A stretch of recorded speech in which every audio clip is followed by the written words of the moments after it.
When searching Montessori, you may have heard some myths and misconceptions such as Montessori is too strict.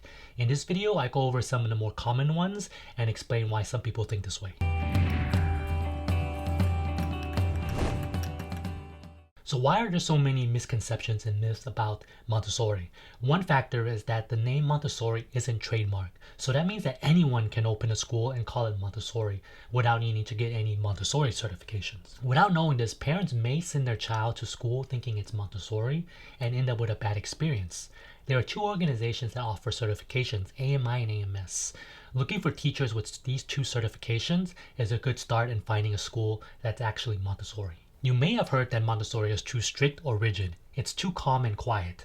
The students are like robots with no emotions, and the teachers aren't quite as warm as the ones you'd find in traditional schools. And oddly enough, another myth on the complete opposite side is that students in Montessori have too much freedom and are allowed to do whatever they want. How is it that there can be a misconception that Montessori can be both too strict and allow too much freedom? This all depends when you observe the Montessori child.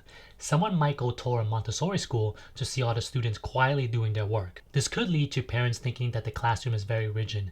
The reason the child is quiet is because they're engaged and focused on the activity they're working on. Most aren't used to seeing toddlers acting this way, but children enjoy focusing on the activities they're working on. In Montessori, children have the option to pick their own work, which if a parent sees this and doesn't know that this is how Montessori works, it could look like a child is wandering the room.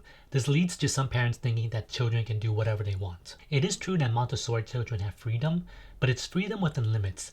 And when they get the choice to choose their activities, oftentimes they choose these calm activities.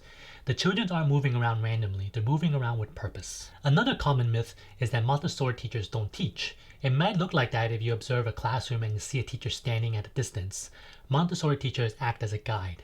They present materials and a child is free to explore and learn the materials. The teacher's observations helps them plan future lessons for the child. Another misconception is Montessori discourages imagination. First, let's talk a little bit about reality versus fantasy. Instead of talking about dragons and fairies, Montessori focuses on real-life aspects for children under 6. The reason is fantasy can be confusing. A young child might not be able to tell the difference between real and fiction.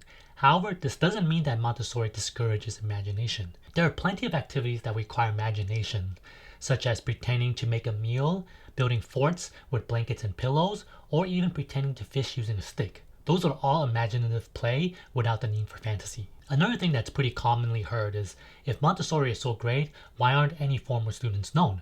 Chances are most people talk about the college or university they graduated from rather than the Montessori school they attended when they were in grade school. However, there are some well-known people that remember their connection to Montessori school and even consider it a huge part of their experience, such as Anne Frank, Julia Child, Larry Page, Sergey Brin, Jeff Bezos, Beyonce, Sean Combs, and George Clooney are just a few examples. Hopefully this helps clear up some of the common misconceptions you've heard about Montessori. Let me know down below in the comment section if there are any other things you've heard that concerns you about Montessori. Consider subscribing for more Montessori inspired content. If you like this video, give me a thumbs up and I'll catch you next time.